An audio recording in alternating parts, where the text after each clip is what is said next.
मालेगाव तालुका प्राथमिक शिक्षक सहकारी पतसंस्था सौंदाणीच्या अध्यक्षपदी विलास जिभाऊ पवार यांची बिनविरोध निवड झाली।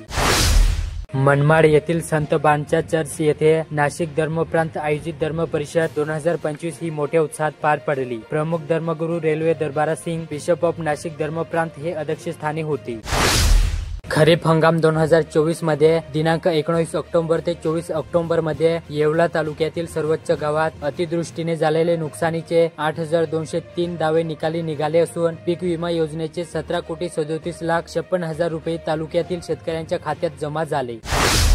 नांदगाव येथील नगर परिषदेची मुदत डिसेंबर 2021 मध्ये संपुष्टात आल्यापासून आजतागायत प्रशासकीय कारभार सुरू आहे। सर्वोच्च न्यायालयाच्या आदेशामुळे नांदगावकरांना आता नगर परिषदेच्या निवडणुकीचे वेध लागले आहेत।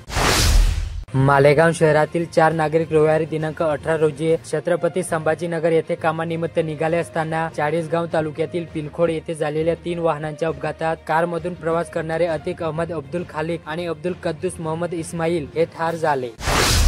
सिन्नर येथील सरदवाडी मार्गावरील मातोश्री निर्मला गोपाल कुलकर्णी विद्यालयाची रिद्धी राजेंद्र बनकर हिने 10वी परीक्षेत 97.20% गुण मिळवून सिन्नर तालुक्यात प्रथम येण्याचा मान मिळवला। रिद्धीच्या डोळ्यावर परीक्षेपूर्वी शस्त्रक्रिया करण्यात आली होती। या परिस्थितीत तिने मिळवलेले यश उल्लेखनीय आहे। मालेगाव शहरातील रेहमतबाद दातार नगर व सर्वे नंबर 194 बो या भागातील नागरिकांना गेल्या अनेक महिन्यांपासून पिण्याच्या पाण्याच्या तीव्र समस्येला सामोरे जावे लागत आहे।